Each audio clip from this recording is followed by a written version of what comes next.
When a narcissist threatens to leave you, part 2. If you haven't already, watch part 1 so we can catch up here.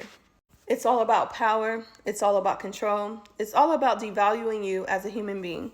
One of the driving factors with a narcissist is their ego. Never bruise the ego of a narcissist, or you are going to know what hell feels like.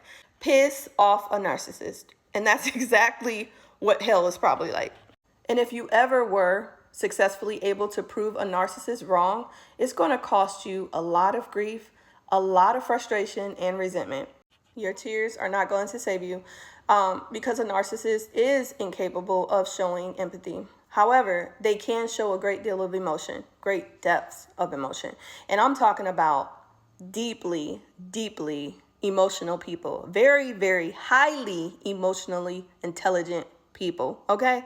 This is how they're able to love bomb. Unfortunately, a narcissist will never take accountability for how they treat you. How they treat you is a result of how you respond to their abuse. So if you don't accept it and you want to argue back or you want to stand your ground, it's always going to be your fault. It's always going to be your fault until you take accountability for their actions. They will never apologize unless it's an empty promise or empty apologies, because they do that well. That's how they wheel back in their host, making the person feel sorry for their actions, and then they don't change their behavior. So it's all about manipulation. But again, like I said, expecting an apology from a narcissist is very rare. Unless they feel like they have to make a last-ditch effort to win you back, they will apologize. But again, it's all full of empty promises. It's not genuine at all. And they do not mean what they say, because the moment you piss them off, they are going to remind you, even after apologizing, why they're pissed off. And it's always going to be your fault. In a narcissistic relationship, you're always going to be the fallback guy. You will forever be the source of their problems. That's it. You're the reason why their lives are so miserable. You're the reason why they haven't achieved success. You're the reason why they lost X, Y, and Z. You're the reason why. You're the reason why. You. Even though you're the one who shows up for them. Crazy, right? They will literally make you feel like they hate you for loving them.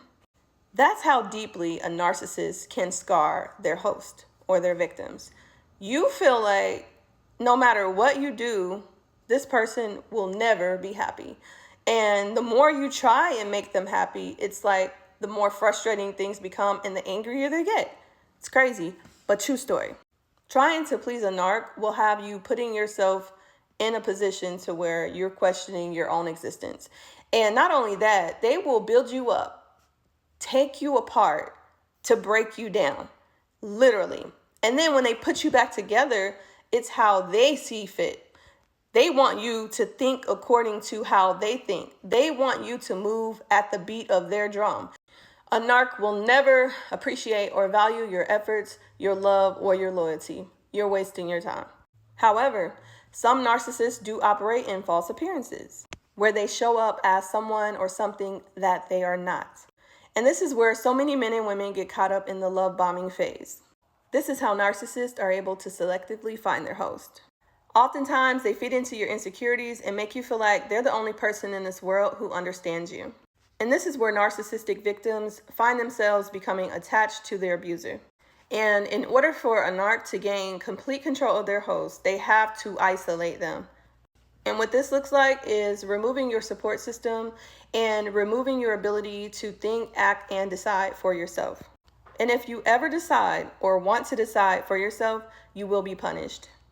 And again, they will use the same tactics like threatening to leave you and the relationship if you don't comply. So it's all a way or a tactic to get you to do exactly what they want you to do.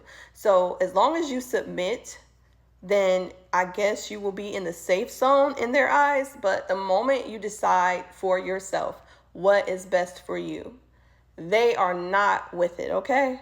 And that's where you get the toxicity. That's where things start to escalate really quick. And just as a reminder, all abuse does not leave physical scars. Some emotional scars can even last a lifetime when dealing with a narc.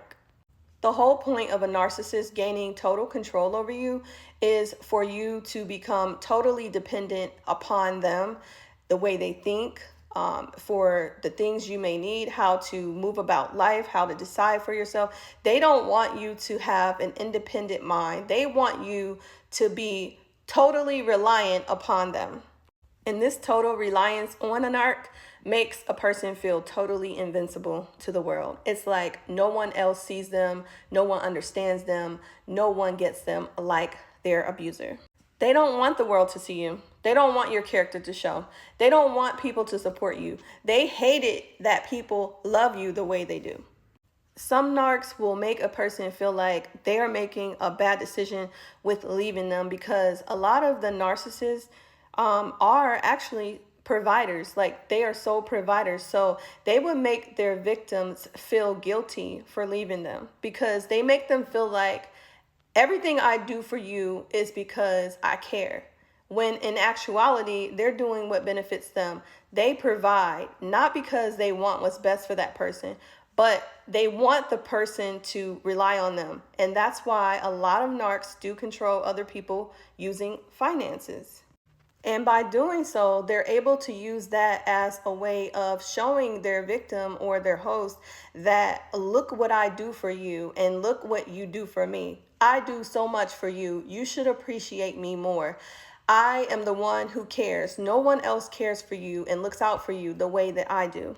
Having this type of control over their victims, they give the person the idea that they're not capable of taking care of themselves. They're not capable of being independent. They're not capable of making a life without their abuser.